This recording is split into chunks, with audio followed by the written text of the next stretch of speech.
Tonebenders, a sound designer's podcast. Here are your hosts, Timothy and René.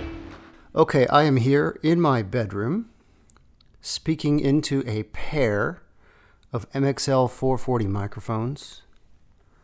I want to talk about a couple of things today. The first one is the story of how I came across these microphones. There was a sale on these microphones on B&H a little while back, and these are not expensive microphones to begin with. They're about $50-$60 street price, but B&H had them marked down to $30 each, and I decided to pick them up.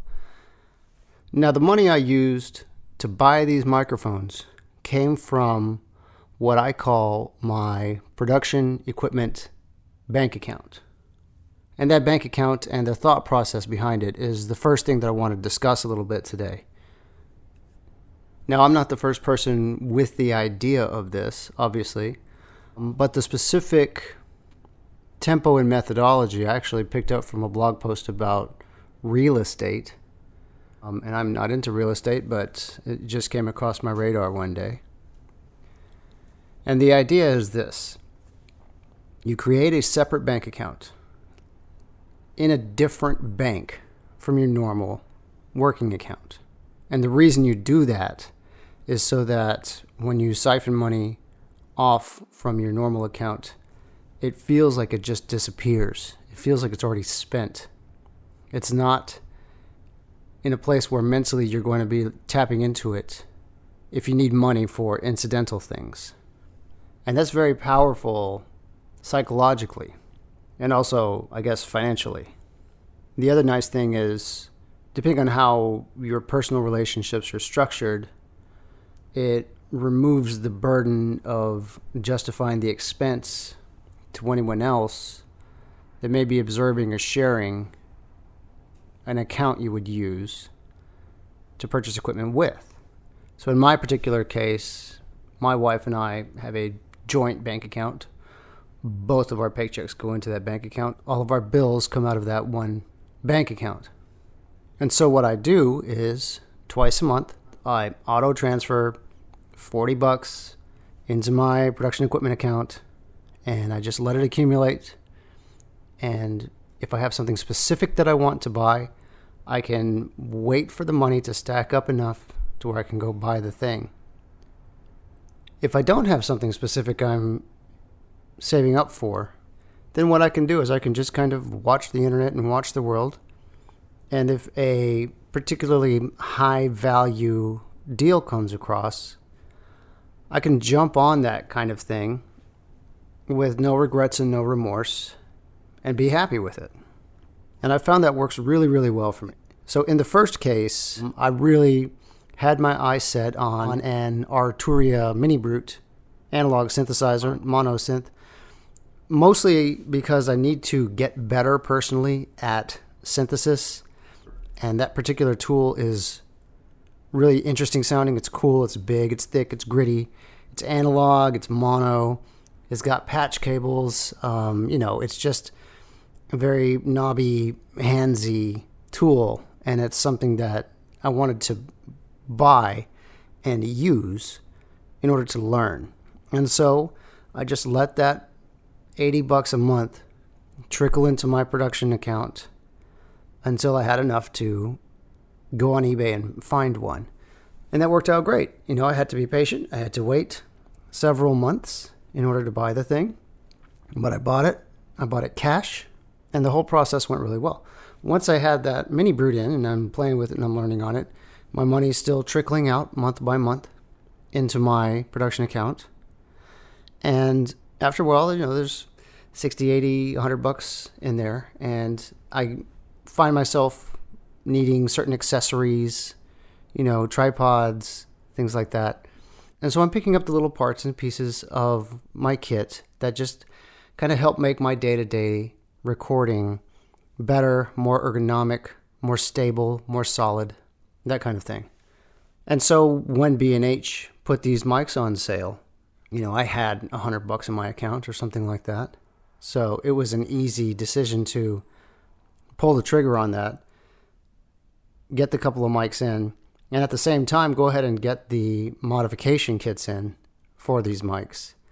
And do it with no regrets, and do it with cash I had on hand that was specifically designated for this usage. And I'm just super happy with how this whole thing has been working out. I've only been doing it for, I don't know, a year, if that, year and a half. But it's working so well that I set a separate one up for my wife. So she's got her own money that's trickling off into her own account that I'm not looking at. So if she wants to buy things without stressing about, anything like that, she can do so. So it's been working great for her. Well, and the other thing that it's shown is that we can take that kind of a monthly hit in income and be no worse for the wear, which is really nice. To some degree, I even want to increase it even a little bit more and further invest in my own equipment and my own gear. Now, along those lines, I'm in a unique position in that I work at a facility at Dallas Audio Post where I can go into work and I have access to a lot of really high-end gear and really great microphones. And for a big chunk of the early part of my career, that was enough. I was totally happy to go to work in the afternoons or in the weekends and play with gear and learn what I was doing and do all of that. But at a certain point, it started to become very important for me to build and develop my own personal rig. And there's a couple of reasons for that. The first is that even though I have access to the gear at work, it's not 100% unfettered access. The gear at work is available for rent. The gear at work is in use on jobs sometimes. And so when I have a specific complex recording I need to go do, I know that I can go grab the mics that I need to a large degree and get it done. But that's with a certain amount of planning and foresight and the whole thing. When I have a recording that I want to do more spur of the moment, it becomes more important for me to have a solid recording rig in my house, on my person, unfettered, unrestricted, that no one else has any claim on. So at first it was enough to just have a little handheld recorder. But as I started to want to do more and more different kinds of recordings, I felt it ended up being more important for me to have a higher end and more capable personal rig. And I actually just really enjoy it. So that's the first thing. The second thing is it allows me to do things like what I'm talking about today, which is taking and building and modifying and doing different stuff to the gear itself. So I could never go to the office and grab a Sheps microphone and start taking it apart and messing with it in any way. That would be problematic. So for me to learn more about how these things work and to play and just, kind of be my normal geeky self, I got to operate on my own toys. And I've done a fair amount of that. In the past, I built a ribbon microphone from a kit, and I'm not deep in the DIY world, but I enjoy dabbling every so often because it's fun and because I learn a whole lot from it.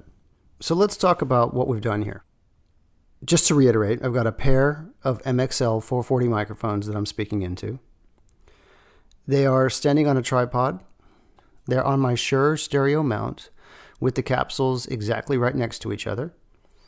They're about 6 inches from my mouth. I'm in my bedroom. And one of these mics is modified and the other is stock. Now the modification is the cap upgrade from micmods.com.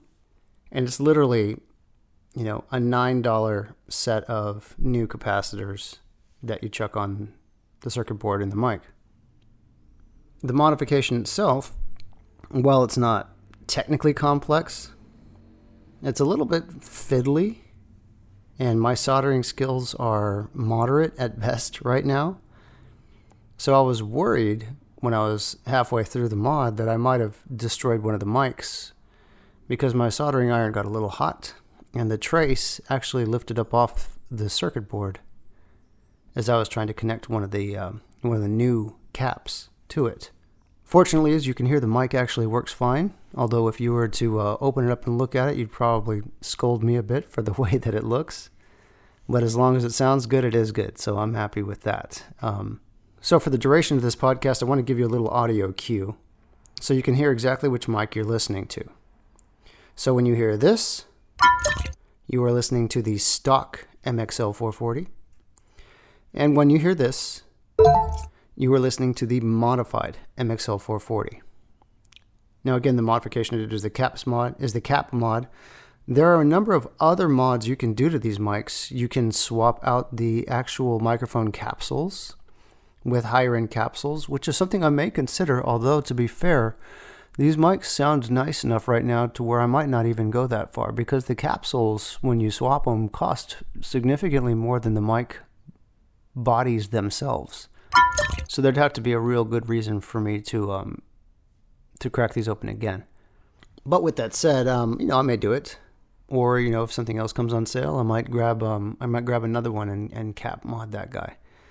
My intent with this pair is to run this test right now, run the podcast, listen to the differences, and then go ahead and upgrade the second mic so that they can work as a matched pair again, or at least as a stereo pair again. If they're not perfectly matched, so be it.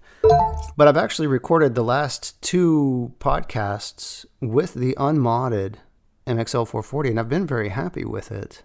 Although I will say that I've been even happier with the modded one in the couple of tests I've run. So just to illustrate a couple of things, again, I'm about 6 inches away right now. I'm going to back up to about a foot away. And this is in an untreated bedroom. So here I am, a foot away in an untreated bedroom, just as these mics can hear the verb a little bit. I don't expect caps to do much with regards to verb, but I just want this as a baseline. Now I'm back to 6 inches away. I'm not running with a pop filter at all, so I'm having to be careful with my P's as I'm speaking.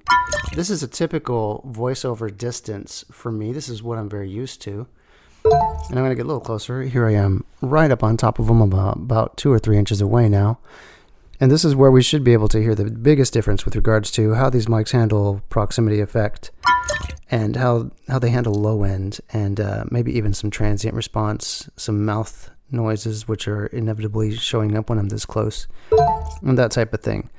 So I wanted to just give you enough speech to where you can hear me switching back and forth between these 2 microphones, one modded and one unmodded, especially at very close proximity here. I'm about 2 inches away. You may be able to really hear a difference there. We'll see exactly how that translates. Also, as I back up to a normal distance here, it's also important to recognize the degree to which modifications may or may not translate all the way down the chain. So, I'm going to make these recordings. I'm going to match the processing and put them out as an MP3 on a podcast, and you might be listening to it while you're out on a run, or while you're while you're in the car with some other noise. And if the modifications don't translate a whole lot across all those different barriers, that'll be revealing as well. I want to talk about the rest of my signal path here. I have these 2 microphones going into my trusty MixPre 3. I have the MixPre 3 set in stereo linked mode. So my channel 1 preamp, as I move it around here, is actually controlling both mics simultaneously. So my levels are exactly matched in the software of the MixPre 3. Just to take some human error out of that. There's no other filters going on, no low pass, no high pass, none of that, at least into the recorder. And that's kind of that. They each have their own cable, obviously, because they are unique microphones, and that's that. So I will say that I find that the human voice is not a great test for microphones, because the human voice tends to be nice and round and pleasing, and your brain is really, really wired to forgive a lot of differences in the human voice. So I'm going to break out some acoustic guitar, and I'll play a little bit of some acoustic in front of these mics. And what you want to listen for when you're listening to acoustic guitar and evaluating a microphone is frequency response, frequency extension, low end, high end, transient response, the way it handles reverberation and proximity. and all of those types of things, I think acoustic guitars tend to be very revealing with regards to how microphones sound. So what I have is a nylon string acoustic here. I'm about 1 foot away from the sound hole of this acoustic. Take my ring off because my ring tends to bang. This is a nylon string. This is my my dad's old guitar.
I'm just going to use a pick.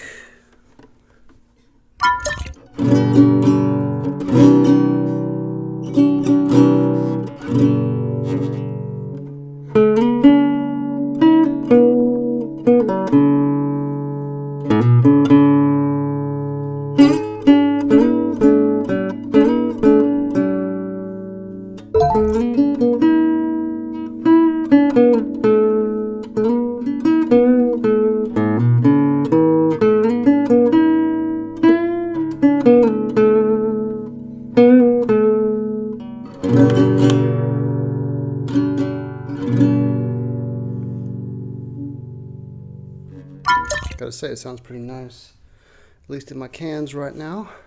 I'm gonna back up a little bit, just for fun here. Yes, there's a snake rattle in my guitar. My daddy always said that the snake rattle makes the guitar sound good.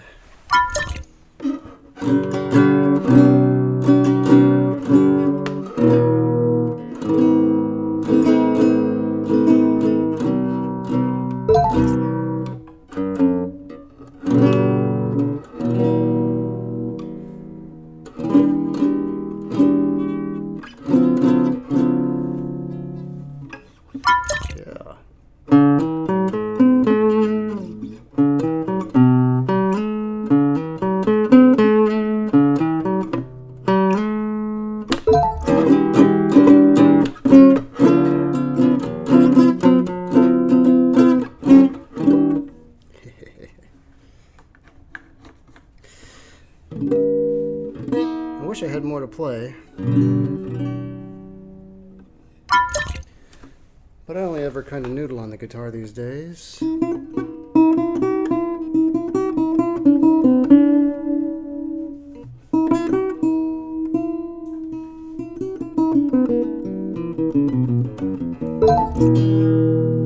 I don't have a whole lot of songs stuck in my head. I can at least throw a couple chords down.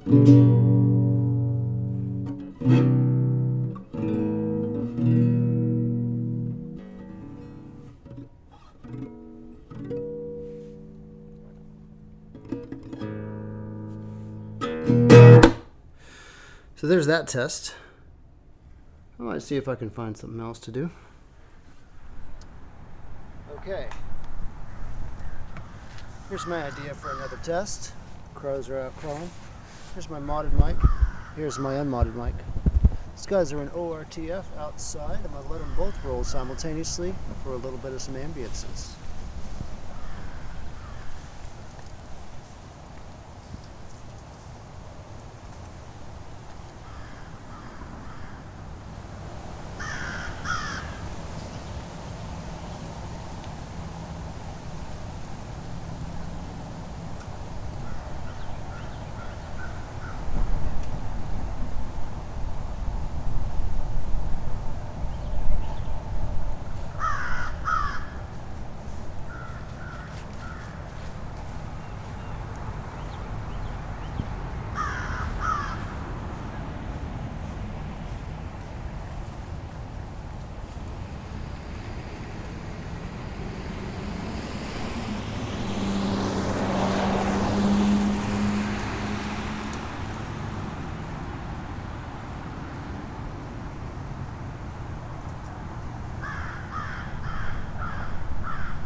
Thanks for listening to Tonebenders. You can find us on iTunes, SoundCloud, and Stitcher. If you listen on iTunes or Stitcher, please write us a review while you're there. To support the show, go to tonebenderspodcast.com and click through our Amazon link or leave us a tip. You can also download and listen to our entire show archive there, and leave a comment on our site or on SoundCloud. Keep up to date by following at the Tonebenders on Twitter or find Tonebenders Podcast on Facebook. Email us with your questions and ideas